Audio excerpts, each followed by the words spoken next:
इस देश में परम लक्ष्य हमेशा मुक्ति या आजादी रहा है, भगवान कभी नहीं। क्योंकि ये एक ऐसी भूमि है जिसने हर तरह की फिलॉसफी को जन्म दिया है। 15,000 साल पहले इंसानों के लिए धर्म जैसी कोई चीज ही नहीं थी। ऐतिहासिक रूप से योग सभी धर्मों के आने के पहले से मौजूद है। So here we are.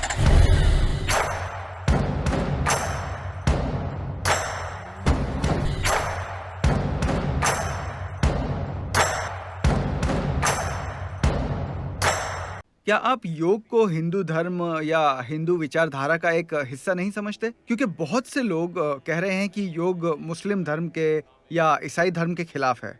एकेश्वरवादी धर्मों में आप सिर्फ एक भगवान को ही पूजते हैं और योग उसका उल्टा है। देखिए, योग में किसी भी तरह की पूजा नहीं होती। वैसे भी मैं आपको बता दूं, ऐतिहासिक रूप से योग सभी धर्मों के आने के पहले से मौजूद है। ये 15,000 साल से अधिक पुराना है, जब आदि योगी ने पहले योग सूत्र दिए थे। 15,000 साल पहले इंसानों के लिए धर्म जैसी कोई चीज ही नहीं थी।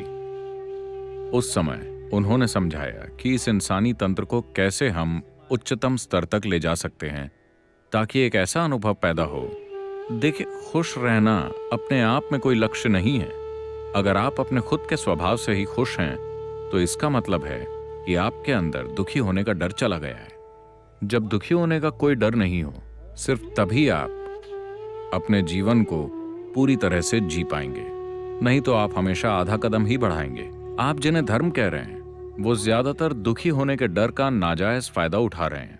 तो योग उस बारे में नहीं है। यह आपको दुखी होने के डर से आजाद करता है।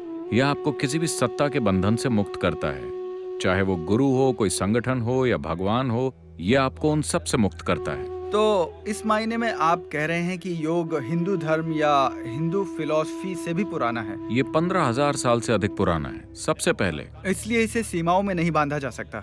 नहीं, सबसे पहले हमें ये समझना होगा। क्या आप मुझे बता सकते हैं कि हिंदू फिलॉसफी क्या है? हर कोई इसके बारे में बात कर रहा है। कृपया मुझे बताइए कि क्या है हिंदू फिलॉसफी। यहाँ हजारों तरह की चीजें हो रही हैं, क्योंकि हिंदू एक भौगोलिक पहचान है।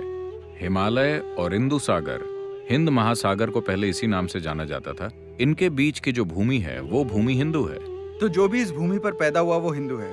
इस धरती पर पैदा हुआ केंचुआ भी एक हिंदू केंचुआ है। जब आप कहते हैं कि अफ्रीका में पैदा हुआ हाथी अफ्रीकी हाथी है, तो ये हिंदू केंचुआ क्यों नहीं है? क्योंकि अब आप राजनीतिक झमेलों में उलझ गए हैं और उस वजह से कहते हैं कि हिंदू का मतलब ये है वो है।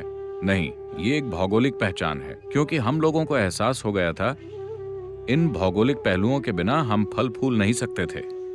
हिमालय और हिंद महासागर के बिना। हाँ, इन दोनों चीजों ने हमारी रक्षा की। हम 5-6 हजार सालों से चैन की जिंदगी सिर्फ इन दोनों की वजह से ही जी रहे थे, तो हम इन दोनों को आदर की दृष्टि से देखने लगे। मैं आपके ही तर्क को आगे बढ़ाता हूँ। अगर कोई इंसान पाकिस्तान में पैदा हुआ है या नेपाल या बांग्लादेश या भूटान या श्रीलंका में या उत्तर प्रदेश में जन्मा कोई मुसलमान या केरल में पैदा हुआ कोई ईसाई, वो सभी हिंदू हैं। भौगोलिक दृष्टि से ठीक है, पर जरूरी नहीं है कि।